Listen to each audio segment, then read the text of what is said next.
Who doesn't like a good audio bag build video?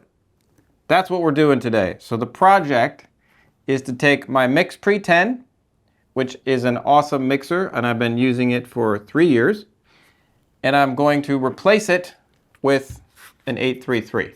So the 833 is very similar in size to the MixPre 10 in terms of getting it in a bag.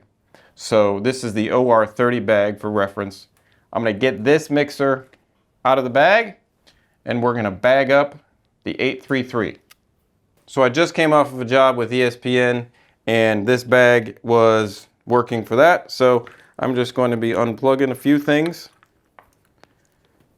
Now my intention, once I get the bags changed over, is I'm going to put this MixPre in another bag so that it's a fully functional backup recorder. I want a recorder that's going to be able to be used if my 833 goes down. So I'm going to unhook all these wires on the sides. I need to get this all unhooked. So I'm just going to unhook all these cables, and we'll go through what these cables are here as we wire up the 833. Okay.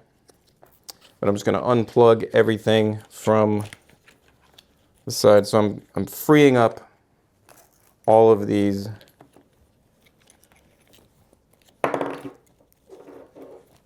jumpers. So I'm freeing up all these jumpers. Jumper, jumper. These are my extra bags. I'm going to set those aside. So once I get this all wired up, my 833 will lay in here just as expected, okay? Cool. So unplugging all the wires. Almost there.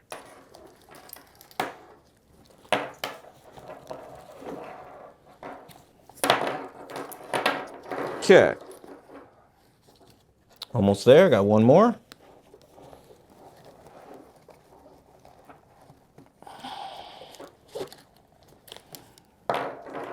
There we go. Okay, got all those unhooked. Now I'm going to free up my main outs.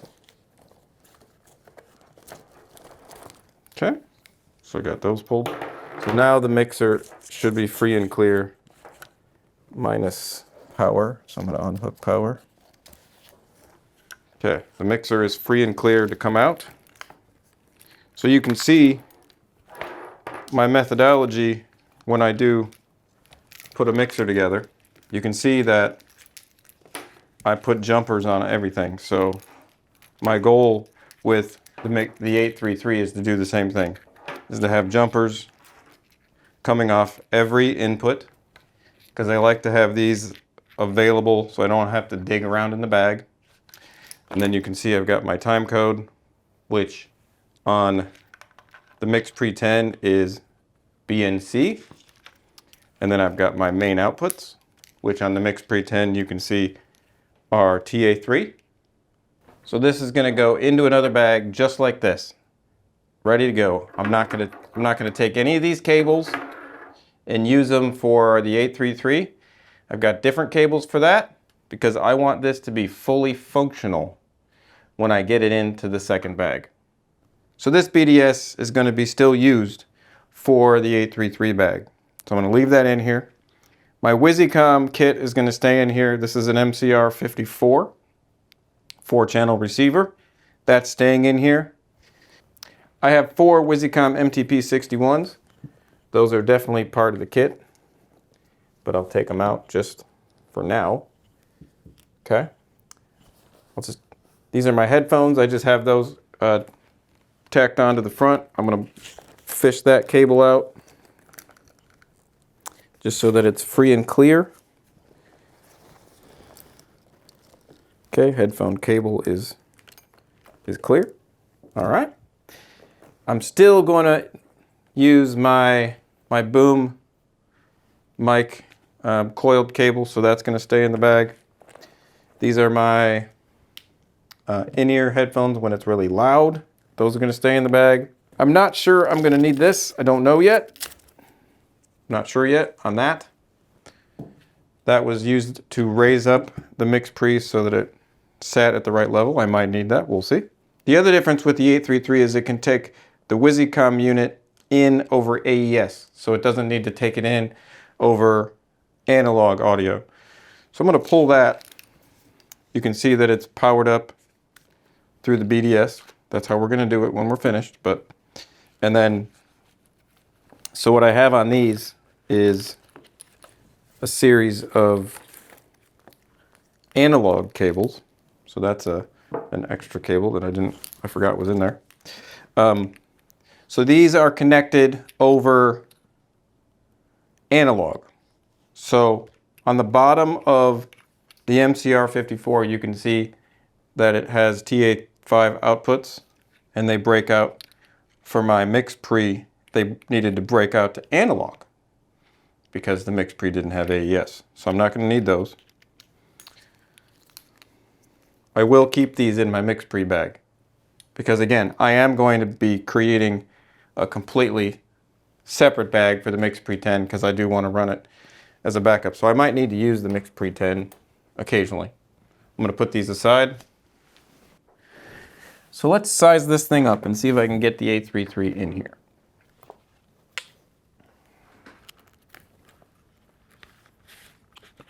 Okay, so yeah, it definitely doesn't need the riser. That's a fact, okay?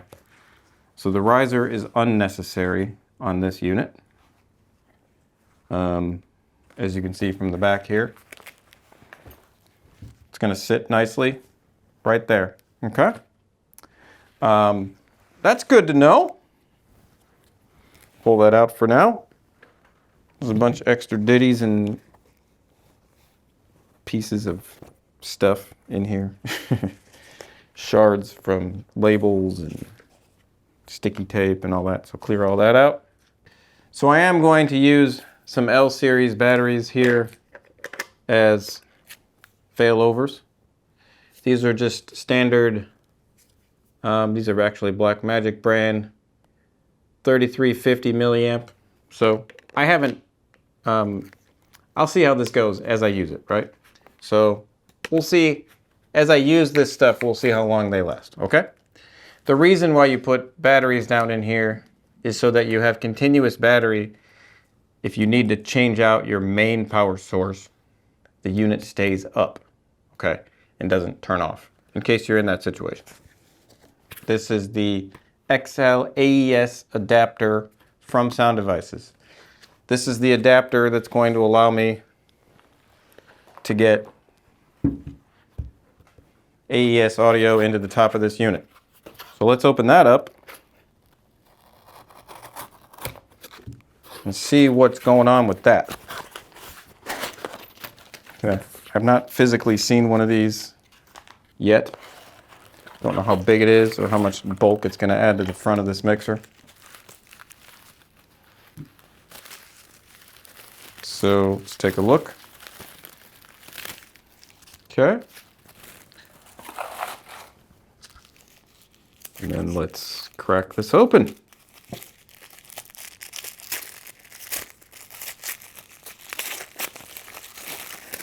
Okay. So that's how big that is. So that's going to sit, I believe it sits right like that. Okay. Got to screw it in. So it should mate right in just like that. Take your long screws. These should line right up with the holes. There we go. So I'm not going to fully tighten that yet, but it should seat right into the screws. Okay, screwed in nice and tight. Again, I'm not going to go like gut-wrenching tight on that. Just not my style. And then we're going to put these extra screws in here. So what that does is that gives me up to 8 balanced AES inputs on the unit. So you can see that there. It's about between a 1/2 inch and an inch on the front of the mixer.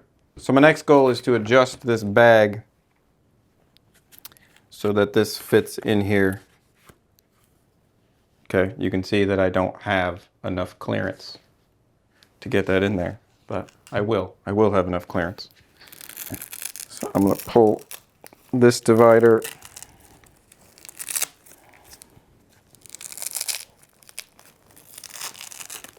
out. Again, this was all positioned for my 10. Okay, so there we go. You can see that it's in there.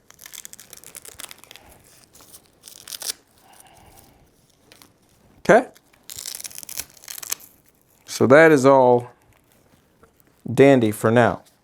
You can see on the bottom of this BDS, I'm going to plug it in to the unfused pass-through. And then I have a really short run over to get this clicked in again so it doesn't move. There we go. And I have a very short run over here to get to my connection. You can see on these Orca bags, you have these clips, okay? So I'm just gonna run that clip up here, okay? And then cinch it down. Okay, so that mixer, so that holds the mixer from physically coming out the top, right? It's gonna hold it in. All right, so the next thing I'm gonna do is I'm gonna get cables wired into all of this. Now, one of the reasons I really like Gotham Sound, again, this is not sponsored by Gotham Sound, but I love Gotham Sound. This is who I bought the mixer from. It's who I bought all my Wisycom. Highly recommend them. One of the reasons is because when you buy equipment from them, they tend to give you free cables. Now, it's not an unlimited free cable free-for-all, but they give you free cables when you buy stuff from them. So they gave me lots of bags of free cables, okay? Great stuff. What do I have to get all plugged into this? Well, I've got some TA3s that are going to be my jumpers for my TA3 outputs, red and blue. So then there's some additional TA3s that are going to be my input jumpers for my TA3 inputs. And then we have AES cables. These are to get my Wisycom MCR54 into the unit. I'm going to put the mixer on the side in order to demonstrate this. But what I'm doing is I'm plugging in jumpers to all these ports. I like to do this because I like to make sure that I don't have to mess with these ports much in the field, right? So I like to have these ready to go. And then I've got TA3 adapters for these. So I might move around my colors later, but for now, we're just going to set this up like this. Okay? So that's that side of the bag. And then on this side of the bag, I'm going to set up my main TA3 outputs, 1 and 2. That clicked in. Okay, so that's my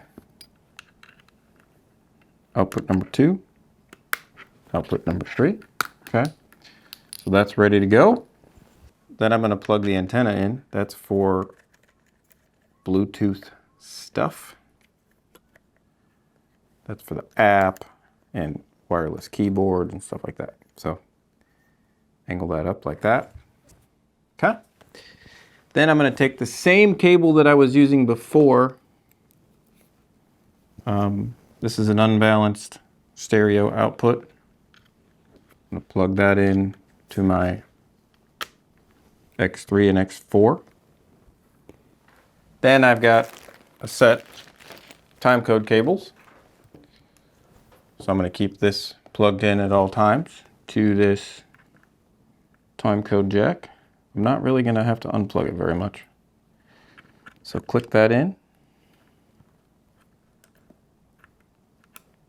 Okay, so then the XL-AES comes on the front. And I'm just going to tap these in left, right, so red, blue, red, blue. All right? I'm not 100% sure on getting all that configured with the Wisycom transmitter. That's next. Okay. So then these, should probably route those underneath because the ports for the Wisycom transmitter are on the bottom of the transmitter. So I'm going to get these set to go on the other side because I'm going to keep my Wisycom transmitter on the same side that it was always on for now. I may change this stuff as I get mileage with this unit. Building out this 833 kit really helps me remember where it all started for me. The first audio kit that I bought was a MixPre 6. That was the first multi-channel mixer recorder that I bought. And that was because I was doing lots of documentary work. And back when I was doing more sort of producing full service kinds of things. And I bought a MixPre 6 because I just needed to be able to record more than 2 mics at one time. And I just remember when I first bought that MixPre 6, I was in love. I was like, man, this is about the coolest thing ever. I don't think I'd ever done anything that cool. I lit up when I turned on that MixPre 6 and connected my Sennheiser G4 mics and saw the levels bouncing, and I was just like, oh my gosh, this is the coolest thing ever. I totally need to be a sound guy. And then that started my transition. I outgrew that MixPre 6 in about 6 months, and I went straight to the 10. And then I used the 10, MixPre 10.2 for 3 years. Full time, like worked it to pieces. And then I started taking on other projects, started working for ESPN and Fox Sports and NBA and NFL and more corporate stuff and documentaries, and it just grew. So as a freelancer, just keep with it, all right? It'll grow. It'll come. It might be slower than you want. In fact, it probably will be slower than you want. It will happen for you, all right? I promise. If you stick with it, if you keep going, if you stay the course, keep positive, make things happen, you'll be in good shape, all right? It'll work out. So just stay the course, keep pushing forward, and it'll happen. It happens in a course of years. It doesn't happen in a course of months, okay? My full transition to get from a MixPre 6 to this 833 was around 4 years' time, okay? Takes time, so be patient. All right, back to this.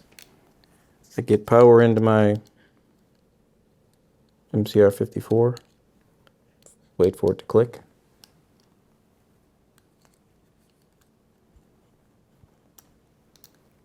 Wait for it to click. There we go. Clicky. Take my first set AES cable, plug it into 1 and 2. Second set, plug it into 3 and 4. Okay, then I'm gonna fish this down in.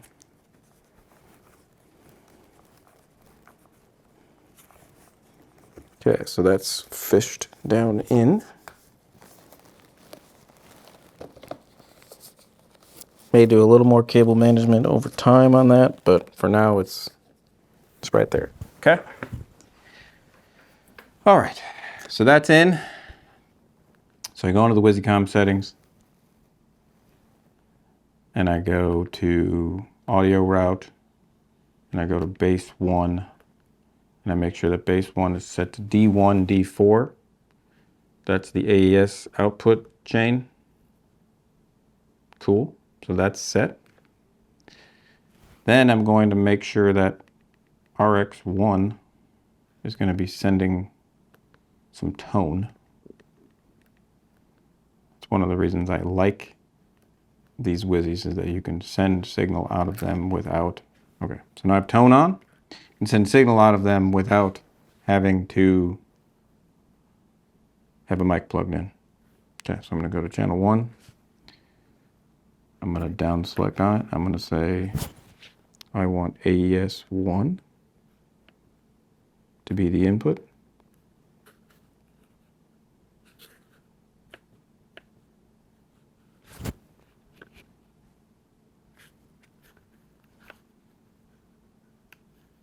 Turn on the channel.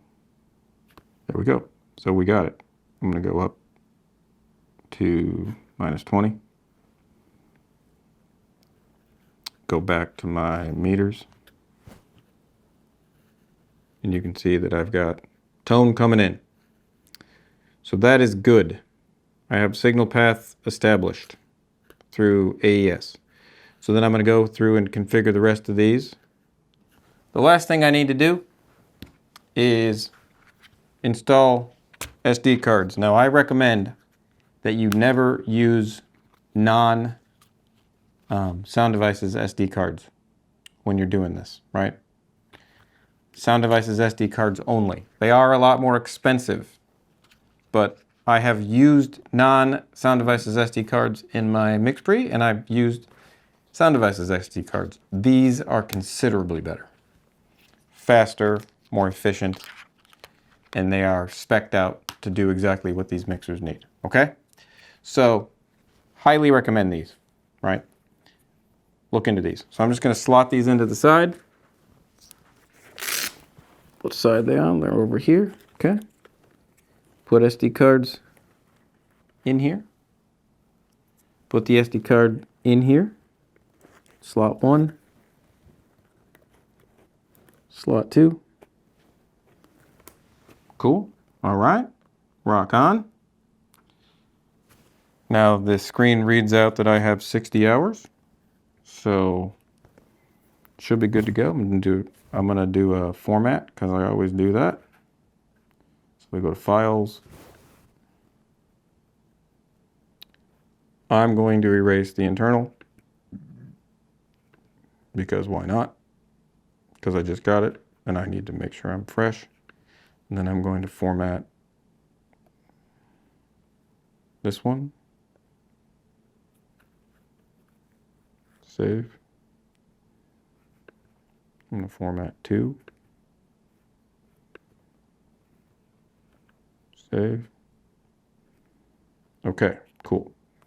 Go back to the meters. I'm going to arm channel 1, turn it up to -20. There we go. All right, I'm going to do a test record, and we should be good to go. Test record.